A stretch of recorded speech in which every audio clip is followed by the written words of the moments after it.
Hey, Redeemer family, here at your church, we always want to encourage people to learn and to grow, and part of that is we want to encourage people to read good books and even bad books sometimes. So, 'cause when we read a bad book, we know even better what a good book is as well. And so, to read all kinds of books, things we agree with, things we don't agree with, and so we thought that we would introduce a segment here in the pastoral update where we could ask different folks at different times, what are you reading? So we're calling it the Redeemer Book Club. What are you reading? The Redeemer Book Clubs.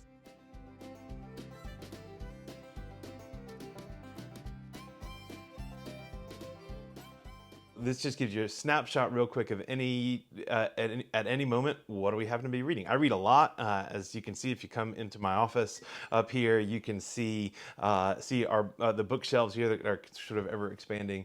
And so here's a quick snapshot of what I am reading right now. Oh, and I just got new reading glasses last week, so I'm a little self-conscious about them. So I'll just share with you, just privately between us. How's that? So here's my new reading glasses.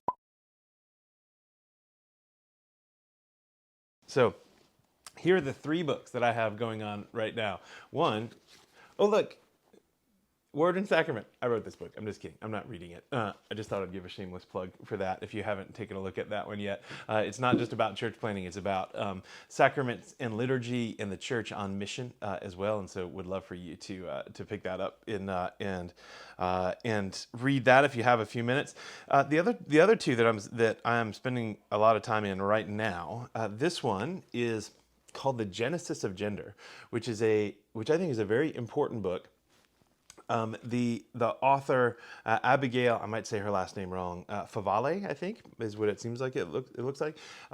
She has been on a very interesting journey in women's studies, and has started off in an evangelical church, and then went into women's studies, went very into aggressive feminist intelligentsia, high education, and then had a pretty radical conversion to Catholicism that made her rethink a lot of her assumptions about things as well. So really fascinating story, and I have not read this whole thing, so I don't.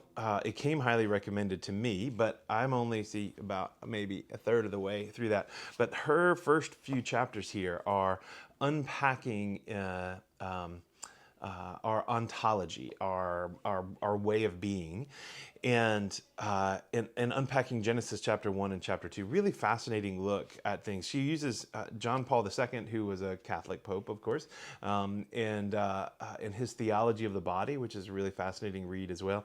I don't know if I'll agree with all of their conclusions on things in here, but so far, really fascinating read if you get a minute to check that out.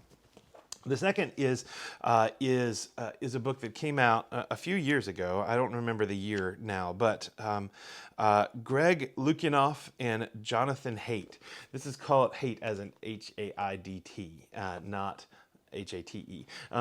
And I don't know much about Greg Lukianoff, but Jonathan Haidt I've explored a good bit of his thought as well. He has another book called Righteous Mind that he wrote that is really good as well. This one is called The Coddling of the American Mind, How Good Intentions and Bad Ideas Are Setting Up a Generation for Failure. And it's really fascinating.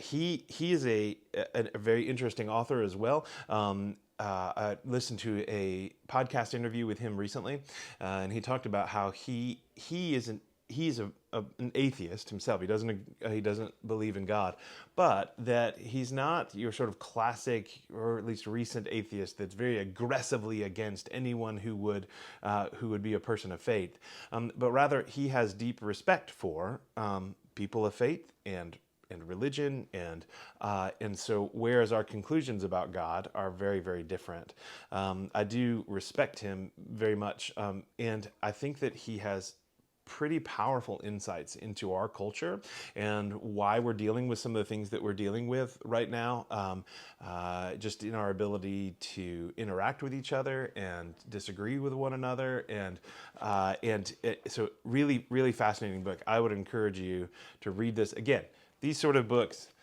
we don't recommend them and say every single word is true and you have to look it up, but read them with a critical mind. Learn, hold everything according to the scripture and according to the tradition of the church as well, and learn together, and be stretched. So those are the two books that I have going in various places in my life right now. Interesting reading and learning. I pray that you are a reader as well, and always have a book open someplace. And if you need suggestions on, hey, where do I get started? I haven't read since high school. Okay, well, we can help with that. And so just reach out to me, and would love to get you started with some really interesting things to read as well. So there you go. What are you reading?